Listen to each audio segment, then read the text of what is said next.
Hi there, welcome back to the YouTube channel. Hi there, welcome back to the YouTube channel. I'm glad you're back again to watch another video from me. Sorry, I've got a bit of a frog in my throat today when I'm recording these. There's a couple of coughs in the video, so apologies for that. Today's video is going to be all about a Bant legend. It's one of the ones that actually comes from the main set from Dominaria United, and is not really seen that much play I've seen so far anywhere at all. So I figured it's about time they got, well, I think it's a she, got turned in, yeah, it's a she, got turned into a commander. And so this is what we're coming up with today. So, without further ado, let me introduce you to Shanna, Purifying Blade, green, white and blue for a 3/3 human legendary warrior. Got lifelink. Nice start, like having 3/3 with lifelink, that's fine. Might be nice for first strike, but yeah, that's 3/3 lifelink, okay. The second ability is interesting now. At the beginning of your end step, you may pay X. If you do, draw X cards.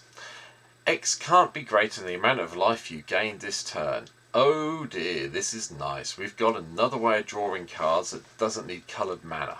I like this. This is one of those decks, one of those cards where I think, yeah, okay, need to think about it, and that's what I've been doing. Hence, here we go again with yet another deck tech. I'm trying to keep them a bit short. I know some of the ones I did last week and some of the early ones from this week are long, so I'm going to go through it a little bit quicker than normal. Still talk about the cards I think are key, but some of the stuff you're seeing a lot of at the moment, so bear with me. We're trying out a new way of doing these. So, lands. Lots of blue, white, blue, red, blue, green, red, and white, green. I keep saying red today, I don't know why. Coming in, Broker's Hideouts in, just so we can sort it out. Castle Ardenvale, Castle Garrelbrigg, so we've got the mana to cast creatures with. We go through it. Command Towers in, Fabled Passage, Field of the Dead. The usual selection. Gavany Townships in this one as well. It's worth pointing this out. Along with Morocco, Centre of the Sea, just so we can draw some cards. A bit more card draw if we need it. We have got Reliquary Tower if we get too close to maxing out our hand. But the rest of the lands are all there. Sparta's Headquarters has come in for obvious reasons. And I've also chucked in Yavimar, Cradle of the Growth. Again, you don't need to play all the legendary lands, but if you've got them on MTGO, if you've got them in real life and you're building this deck, feel free to chuck in whatever you want. This is what I'm going to play, and it seems okay to me. Most expensive lands, probably Savannah in real life. On MTGO, it's not too bad, hence why it's in the deck.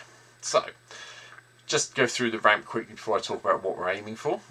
Mox Tantalite, Sol Ring, Signet, Diamond, Diamond, Diamond, Solemn Sim. Coming in, Deathbloom Gardener I've chucked in as well. That's going to be more of a ramp card than anything else. So what I'm trying to do is make sure we're gaining some life every turn that Shannon's in play, so we can just keep the card draw going and then finishing off with a big win condition. They're kind of down the end here. We'll come to them shortly. So, the life gain side of it, Ajani's Welcome, Cleric Class, Lunar Adventure, Soul Warden, Soul's Attendant. I was looking at putting the green versions of these in as well, but I decided that ramp might be better for this deck, so I've gone with Avacyn's Pilgrim because obviously it taps for white, and I've also gone for Bird of Paradise because hey, it's Bird of Paradise, and you know, with 30th anniversary year, might as well get one of the original creatures in that everyone used to love. Going from there to the 2 drops, we've got a few more things that help us gain life, but we've got a payoff as well. So Griffin Ares in because it does pay off. We get more than 3 life. We get 2/2 white Griffin. Get that into play, have this come in, you know, it still gives us a life when that comes in. I meant to say about Cleric Classes in as well, just to help out with the life gain. And the same thing as I said in the video earlier in the week about Shanid, this is what we want to try and get up to level 2 when we can. So where we're gaining life, we get to chuck some +1/+1 counters around. You could, if you didn't want to play this, you could play the God, whose name I've completely forgotten, but does the same thing. When the gained life, you put +1/+1 counters on, but it's up to you. I prefer Cleric Class, it's cheaper and easier to get into play. It just needs a little bit more mana. Impassioned Aureus is in to gain some life when creatures enter battle from another control. Nyx Fleece Rams in as well, so we get 1 life at the beginning of each turn anyway. Gala Greeters have come in, so we can get the 2 life, and if we cast a second creature, we'll get a +1/+1 counter or treasure token, but I'm always going to go down the life gain with this when we cast the first creature. Green, Heroic Intervention. I talked about this a lot earlier in the week. If you're playing green, this needs to be in now. There's so many things around that are blowing up your creatures, you might as well have this in to save them. Prosperous Innkeeper's in, mainly to give us a little bit of a ramp, but also, you know, the life gain's nice. Sylvan Carotid with hexproof, defends it. A couple of the other cards. Quain Iterant Meddlers in as well. Okay, this is a friend card. This is where you're going to be playing the game of Commander. You're going to get this into play, and hopefully no one's going to kill it, because they're going to draw a card off it and gain you a life.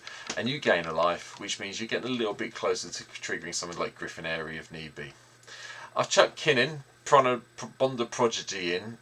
We're going to get to 7 mana at some stage, but we have got sort of like Tantalite, Sol Ring, the Signets, the Diamonds, which he'll double up on quite happily, so it might get us ramping a little bit quicker than we thought.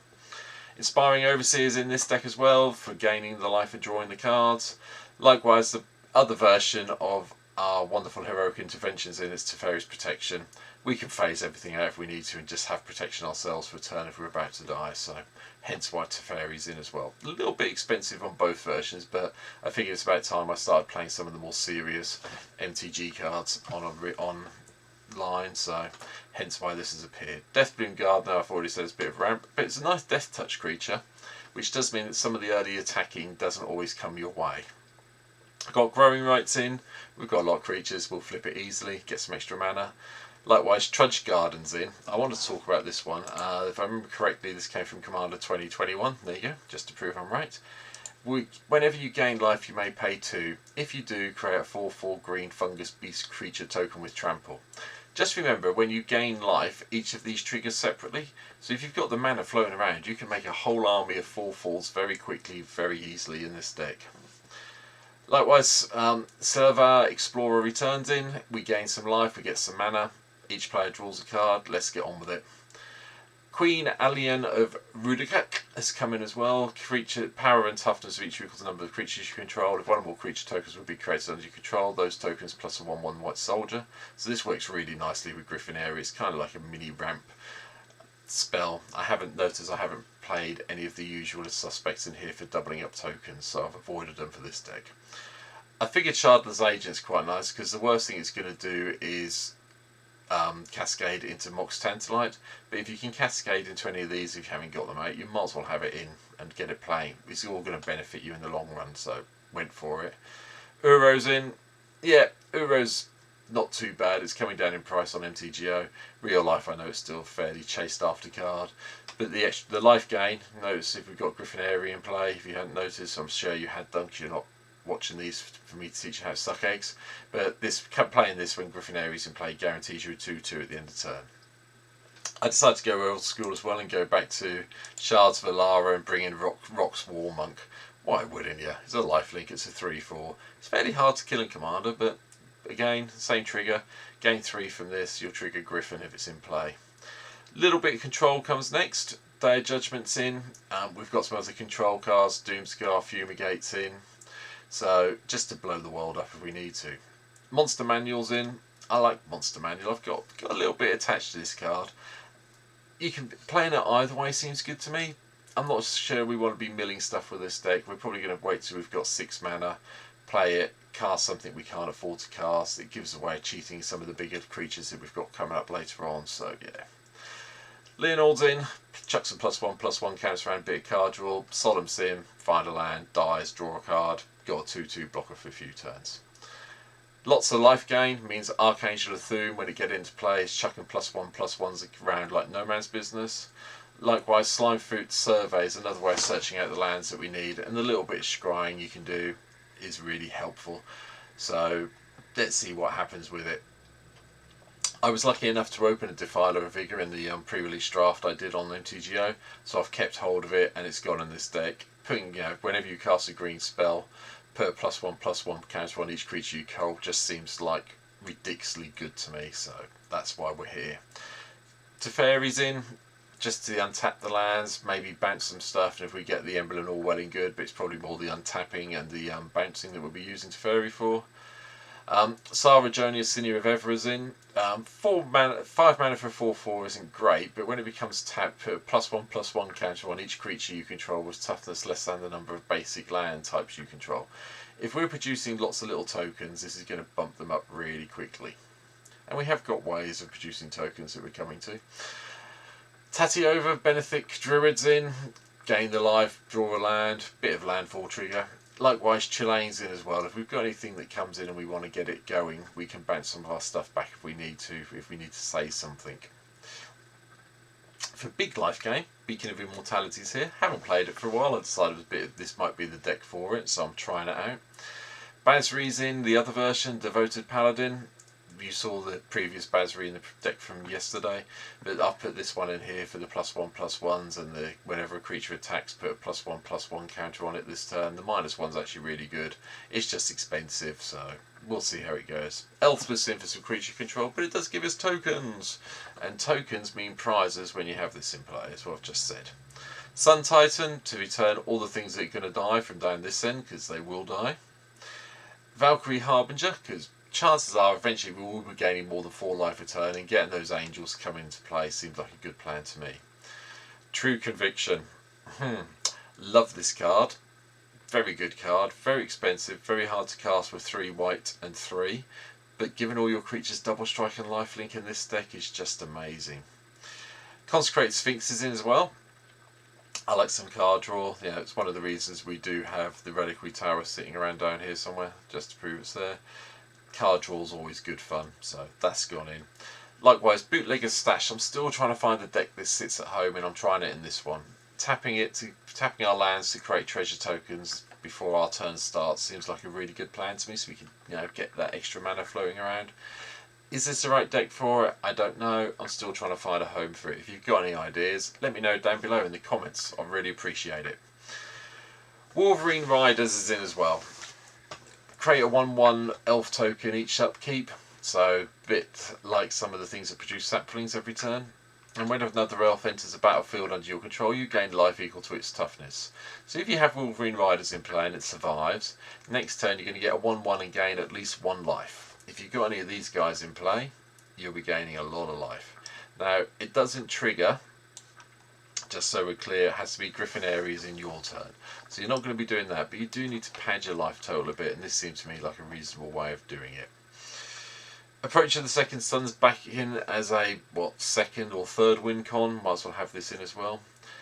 Because we're in green and blue, green and white even, I decided we'd drop in Torsten as well. I know I did a whole deck tech last week on this, but I really enjoyed playing it, and Torsten seems like one of those cards that's going to be sticking around for a while, so hey, that's why it's here. The other thing I've gone with is Avacyn, Archangel of Hope. I haven't played this for ages. I love the fact that I can give everything indestructible. It seems like a good idea to me. If we can get this down, give all our stuff indestructible, then cast Doomscar, Fumigate, Day of Judgment, hopefully we'll win the game very quickly after doing so. Ancient Silver Dragon's in. Now I've got a story about this one. I picked this up, and I can't remember who it's from. I think it might be from one of the Goat bots. And I think I picked this up at like 5.5 tickets. I've just looked at the other ones, Card Hoarders and so on and so forth. It's selling for about 12. Now, I don't know if I've just missed it, but I'm pretty sure I only paid 5 for it. So maybe going to have a look at Goat bots. But this card I like. It's an 8/8 for 8 mana. Fine, it flies, doesn't have haste. That's the downside. But hitting an opponent with it and drawing those cards and then not having any maximum hand size for the rest of the game seems fantastic to me. Crater Hoof's in, just so we can have a big win con that comes in, with, hopefully with all our little dudes we're making off, Elspeth, Torsten, or the next card, March of the Multitudes, all those nice soldiers that gain us life. Because don't forget, with this, with all the life gain we're getting, we're going to be drawing a lot of cards, I'd hope, and I do mean a lot of cards. The final card in the deck, because we are going for the life gain, Stormherd. It's unexpected, it's from Guild Pack. 10 mana, expensive, I'm not going to argue that. Cheap on MTGO, monetary wise. But create X11 white Pegasus creature tokens with flying, where X is your life total, is amazing. I've died to casting this before because I can't remember the name of the card, but there's a card that says you take a damage for each creature you control, and I had this in play, and basically my life total went dead very quickly off the back of it. But I've decided we're going to try it out again here, because if we're going to have a really big life total because of all the things down here, or whatever we're going to do, Gala's Greetings, Prosperous Innkeeper, etc., it's worth having this in play just so we can hit them all from there. So that's the deck. It's, like I say, I'm trying to do them a little bit shorter than I have been doing, so I hope you enjoyed this. Let me know in the comments down below what you think. Come and let me know, hit the subscribe button, hit the follow button, come and find me on Twitch. I'm still trying to get to my 150 on Twitch, so I'd love it if you come and follow me there. But that's it for this deck tech, and hopefully I'll see you in the next one, or I'll see you on my Twitch stream. Take care, see you soon, bye.